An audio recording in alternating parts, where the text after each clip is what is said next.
And hopefully, everybody here has a magnificent obsession, something that drives them and gives you some goals to work towards in the future. But so many times, reality gets in the way of our dreams, right? Day-to-day life, job, kids, stuff you gotta do, like mowing the lawn.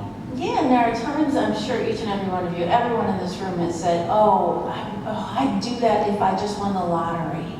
Right. If I won the jackpot, I would, do this. How many of you have said that? If I won the lottery, I would do this. Yeah, it's human nature. It is.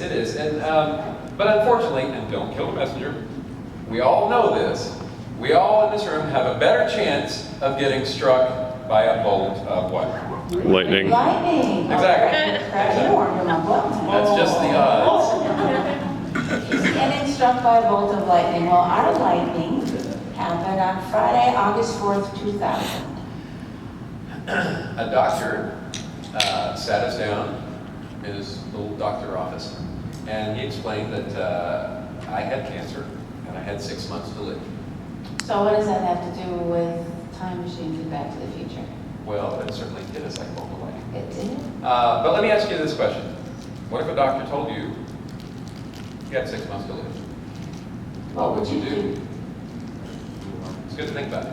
This is what we did. We got our life in order, and the doctor told us basically to do that. We made a will. We had a lawyer friend of ours. She was brand new out of school. It was the first will she'd ever done, but she wanted to do that for us.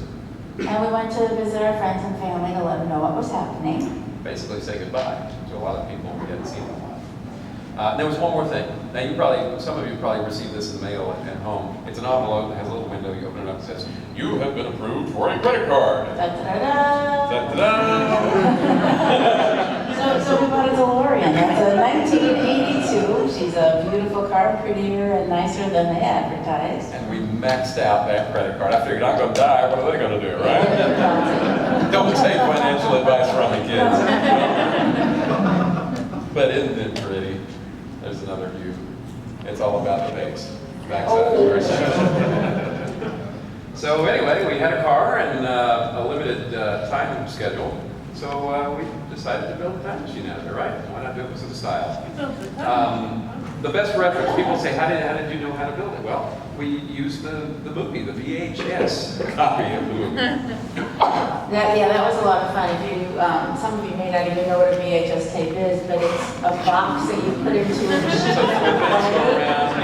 None of these discs, and the image when you would pause it would flicker on the screen. So we got our car as close to the movie car as possible, so we call our car Oliver Accurate. Yes, 100% me accurate. So the DVDs would not even come out for 2 years after we built the car.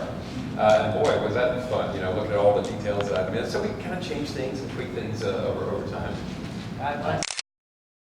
Crisp and clear. Terry was working at the time, and I was kind of recovering from the surgery that I had. And every evening she would come home. It would be like show and tell. I'd come home and say, "Honey, what did you build for me today?" And I'd say, "Look, I've been to pipe." Have you ever been to pipe? It's not easy. Yeah. What you don't see in this picture is all the badly bent pipes in a pile in my front yard. But it was fun. It was a great process. It was a magnificent obsession. So I was really driven. Now, the cool thing, we didn't have money. Like I said, we maxed out the credit card on the DeLorean.